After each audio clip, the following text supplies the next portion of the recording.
Alright, it's Gremlin Dominus, and the boys finale happened, and I can't put off making this video any further, unfortunately. This is one of those times where I wish I wasn't a YouTuber, because I don't even want to talk about the episode.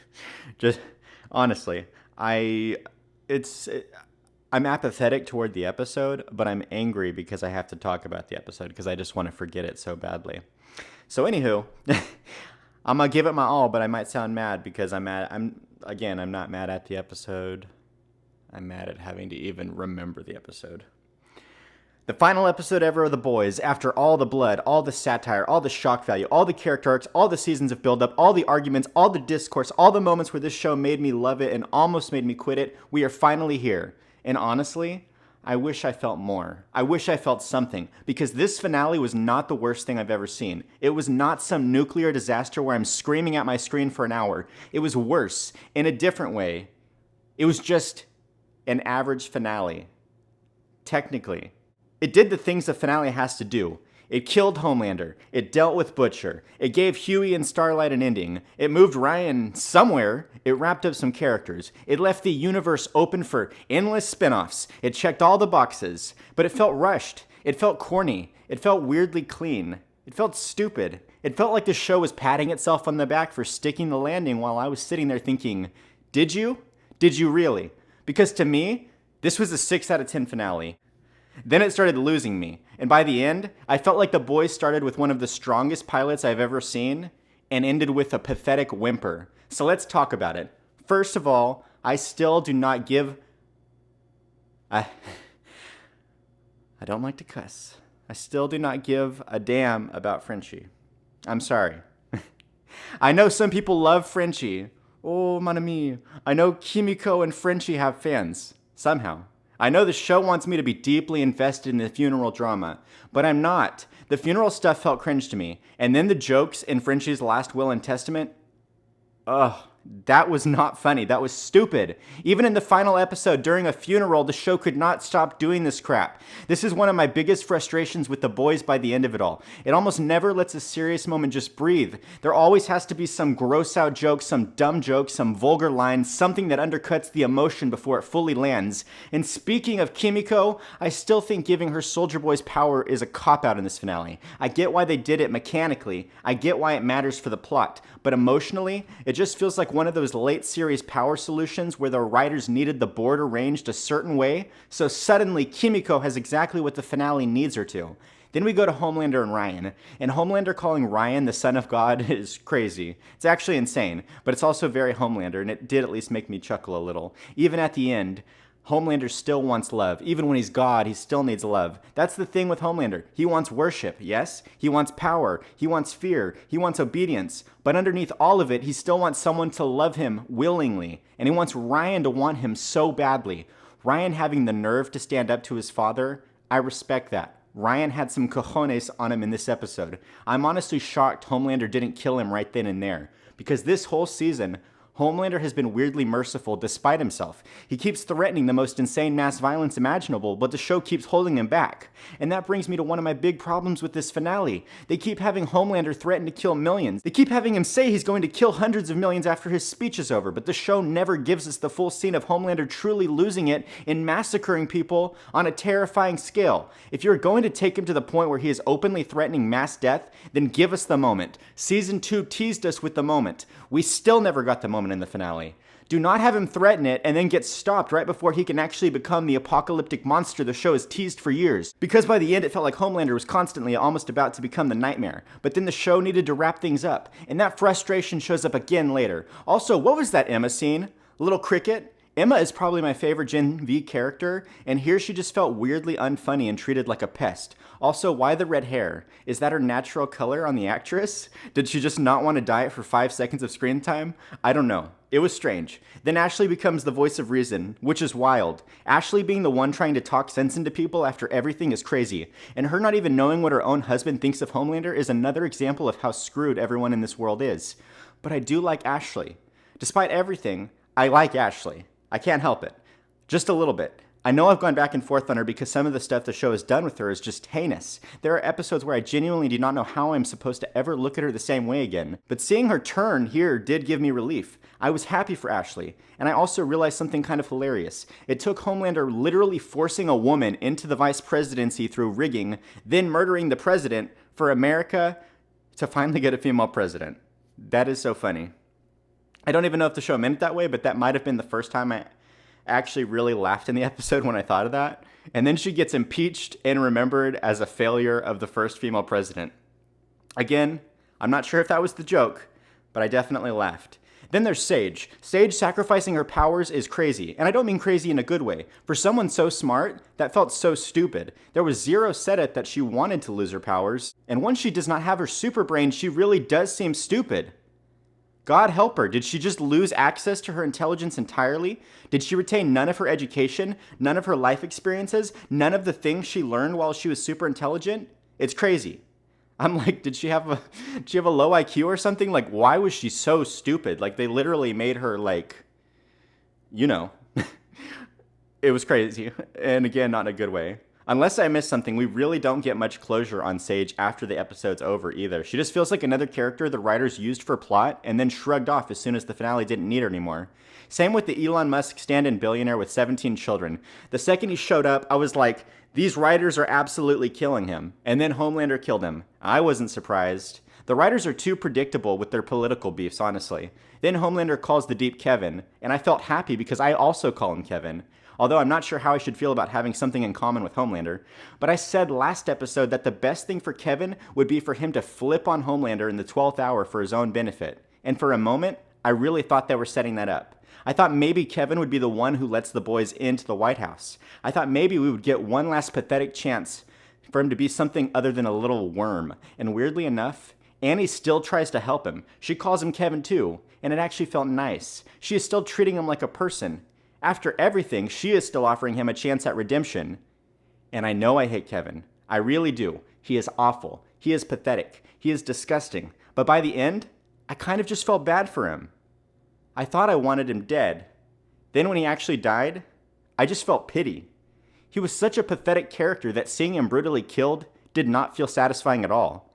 It just felt sad. That is probably credit to the show in some way. Maybe. Honestly, I don't think it is. I think they wanted you to celebrate his death, but I just felt bad.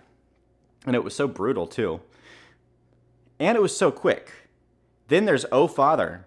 I know the ball gag would come into play somehow. I did not expect it to blow his own head off. Did Ashley intend for him to kill himself during sex? Because that felt a little plot convenient and anticlimactic. Oh Father was a cool character in his own weird way. I liked him. I kind of hoped he would rebel against Homelander. I wanted to know if he actually stood for anything. But in the end, he was less Thomas Jefferson and more Aaron Burr. Get it? Hamilton reference, because the actor played Thomas Jefferson. I'm very cultured. Anyway, rest in peace, Oh Father. You were weird. Hughie using tech from season 1 to confuse Oh Father was actually a great callback. That was one of the better finale callbacks for me. And the boys breaking into the White House was just insane. Just conceptually, it's so funny. Also, how have Ashley and Oh Father not had their minds read long before this moment to test their loyalty? Was Homelander just scared to hear the truth? Because that feels like an obvious security measure when you have a bunch of psychics running around. But whatever, we're in the finale, things are happening, then Homelander mentally cracks on cue during the speech. And I'm conflicted, because on one hand, yes, Homelander snapping in public makes sense. On the other hand, it feels like such a cop-out that he goes off script right at the exact moment the plot needs him to destroy public belief in him.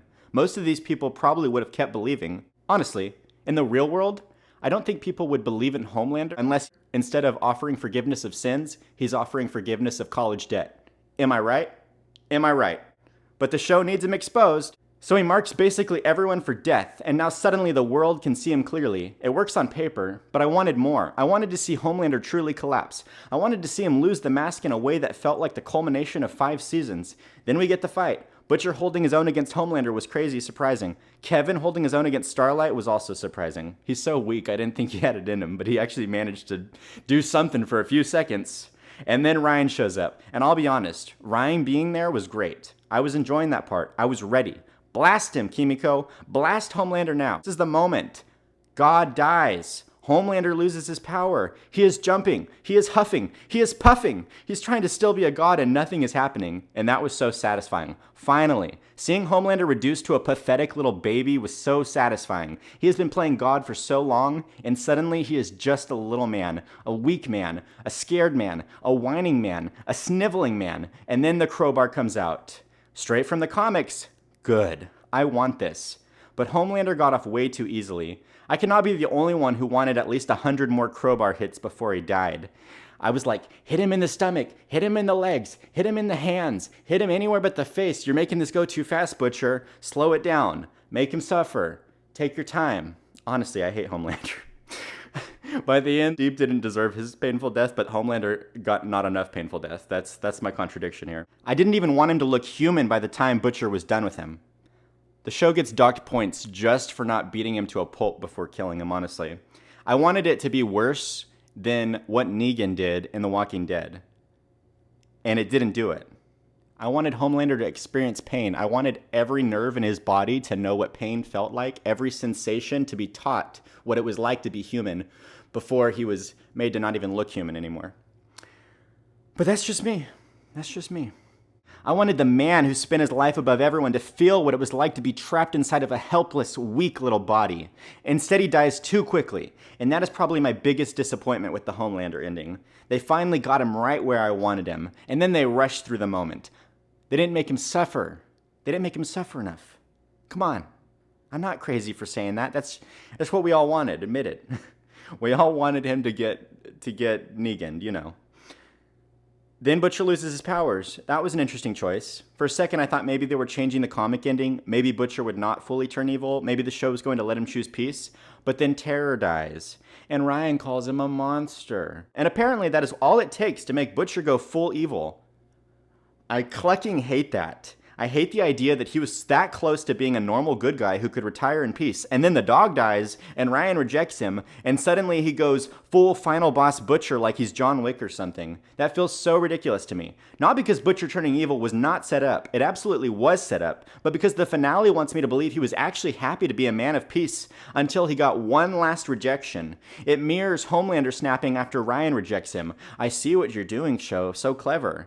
I don't think it worked. Butcher should not have felt like a man who almost got a happy ending. He should have felt like a bomb that was always going to explode. He should have been ready to release the soup virus then and there in the Oval Office, right after Homelander died. Same day, same place, 1-2 punch, kill the god, then kill every soup. That would have been cleaner. That would have been darker. That would have made the finale feel like it had teeth. Instead, we get this late emotional turn where Butcher becomes evil after the dog dies, and it drops the episode from maybe a 6.5 or 7 down to a 5 or 6 for me.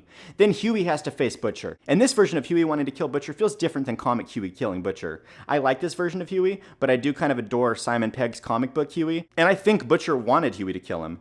That seems pretty obvious to me. I feel like that is why he did all of this. But I hated that they showed Butcher was going to hesitate on the trigger. I wanted him to be evil. Really evil. No Lenny, no hesitation, no last-second softness. I wanted a long, drawn-out, powerless fight between Hughie and Butcher. A brutal human fight. The emotional equivalent of the Homelander fight, but without powers. And I wanted Hughie to have to kill him because Butcher gave him one small opening. Not because Butcher was secretly hesitating in a way that made the whole thing feel anticlimactic. The idea that Homelander's death did not really change anything is interesting. That part I do like conceptually. It shows that killing the symbol does not kill the system. It ends the chapter with the boys, but Vought continues. Power continues. Corruption continues. The machine keeps moving. That is a good idea. But emotionally, I felt detached from the Butcher scene. I wanted it to hurt more. Then we get the epilogue. Ryan being MM's adoptive son feels so random. I don't think the show had any idea what to do with those two by the end. Kimiko going to France and probably choosing not to use her powers again makes some sense, I guess, but it also feels oddly sad and lonely. Hughie opening a Radio Shack type startup store is outrageous. In 2026, my brother in Christ, that sounds like the biggest financial mistake imaginable. Then he and Starlight are having... Then he and Starlight are having babies outside of wedlock, which I'm sure is intentionally contradictory by the writers for no reason. Pregnant Starlight fighting crime while they have a police radio at their Radio Shack was so dumb. And naming the baby Robin, okay, that makes sense. I get it. But the whole thing just feels so corny. This is the corniest ending. I might die of cringe. It feels like the show wanted this weird happy ending that was both dark and sweet and ironic and sincere, and somehow it just came off like Yay, we did it. Let's all smile. Radio Shack is back from the dead, and Hughie doesn't even make Starlight his wife, so I'm calling her Hughie's girlfriend from here on out.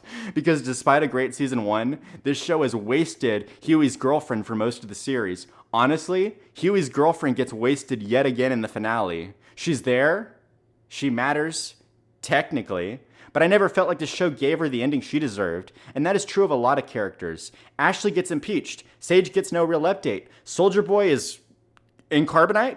Where was Soldier Boy this whole finale? Is he just frozen somewhere? They are absolutely thawing him out again for whatever sequel series comes after this. Which brings me to the obvious truth. This show ended, but the franchise did not. The Boys universe is clearly going to keep going and going and going. VOT still exists. The world is still broken. Characters can cameo later. There's Gen V. The show got canceled, but the characters are out there. There's probably that Boys Mexico show. And that annoys me too, because apparently that show is supposed to be lower stakes comedy or something, and that really just pisses me off. The world deserves an and/or tone. It deserves something serious, dangerous, morally heavy and human, but they keep treating so much of it so lightly. And honestly, it kind of makes me wonder if season 1 was just accidentally great. I'm sure the creators are patting themselves on the back. I'm sure they will dismiss criticism as toxic fans being toxic fans, but this finale felt brain dead to me. Not completely worthless, not unwatchable, but lazy, rushed, cornball, too clean, too safe in weird places, too unwilling to let the darkest moments breathe. I wanted more time with human Homelander. I wanted Homelander losing his mind for 10 minutes, trying to still be a god while trapped in a powerless body. I wanted Butcher to be more purely evil at the end. I wanted Hughie and Butcher to have a real final fight. I wanted Homelander to suffer more. I wanted Hughie's girlfriend to matter more. I wanted VOT's continuation to feel more haunting and less like franchise setup. Instead, it was just a standard cornball ending. No frills, no surprises, no true final sting, just, we did it. The bad guy is dead. The other bad guy is dead too. Some people are happy. Some people are sad. The world is still bad. See you in the spinoff. Final score, 6 out of 10. Maybe 5.5 if I'm being mean about it, and I am. It did what it had to do and nothing more. And that might be the most disappointing thing of all, because The Boys started with such promise. The pilot was incredible. It had heart. It had danger. It had purpose. It had a human wound. It felt like a show about ordinary people standing against gods. And this finale, it felt like a show trying to close the tab. I'm not even furious. I'm apathetic. I'm just furious about making this video and having to talk about it and relive it again. I feel sick, I feel annoyed, I feel disappointed, but I'm not surprised. And that is maybe the saddest review I can give this show. I was thinking there might be a Dominus who would rewrite the finale if it was bad, but honestly, I don't even know if I care enough to see a Dominus rewrite this finale. If you want that, let me know and I'll let that Dominus know. Maybe he'll find a reason to care. But for now, Gremlin out. Thank you so much for the support and follows I've gotten while covering this series. I love you all. I hated this finale so much, but I love you all. But bye now. I'm gonna go try to recover, because I hated this.